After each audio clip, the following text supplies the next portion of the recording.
The first sound was small, a sharp pop, like a bottle cap snapping loose under pressure, but no one had touched it.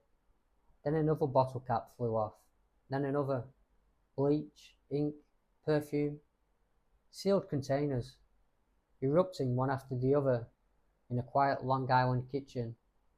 Within days, police officers were standing in the Herrmann family home in Seaford, New York, watching it happen. The incidents began in February 1958 in the home of James and Lucille Herrmann and their 12-year-old son, James Jr. At first, it was just bottle tops ejecting violently from tightly sealed containers. Then liquid shot across rooms. Furniture reportedly shifted. A heavy sewing machine was said to move. Objects fell when no one was near them. The family called the police, not ghost hunters, and that matters. Nassau County detectives, including Detective Joseph Tozy, came to the house. Some reports state that the officers personally witnessed bottle caps launching and containers tipping under observation. Electricians were called in to check wiring. Plumbers inspected pipes. Gas lines were examined.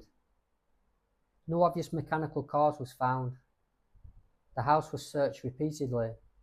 The disturbances continued. The story spread quickly through newspapers. Then came something rare for 1958.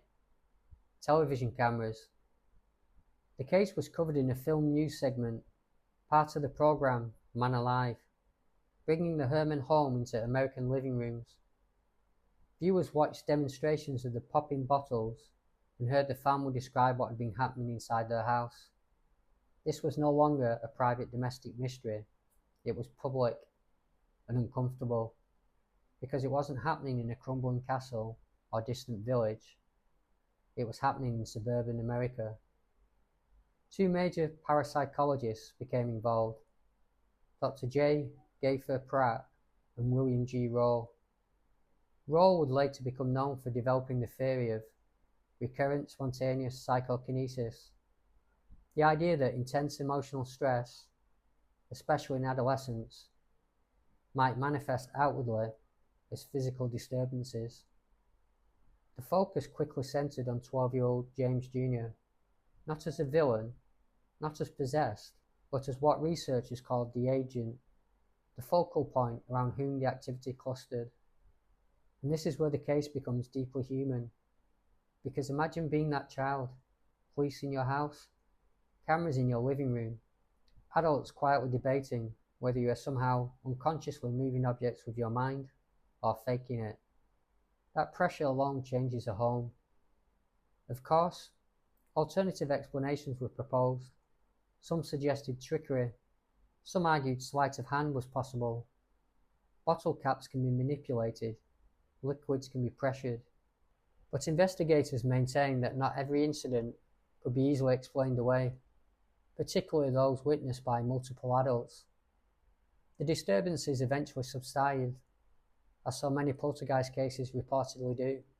No arrests, no confession, no definitive exposure of fraud, no scientific breakthrough either, just silence. Over time, the Seaford case became one of the most cited American poltergeist investigations of the mid-20th century. What makes Seaford endure isn't spectacle, it's proximity. No ancient curse, no medieval dungeon, no ritual chamber, just a kitchen shelf, a bottle cap, a pop in the quiet. Maybe it was stress finding expression, maybe it was misdirection and human ingenuity. Maybe it was something we still don't fully understand about consciousness and environment interacting. The police were real, the television footage was real, the researchers were real, the family was real. The cause remains debated, and that's where Seaford sits, not proven, not dismissed, but suspended between explanation and experience. And sometimes, that middle space is the most uncomfortable place of all.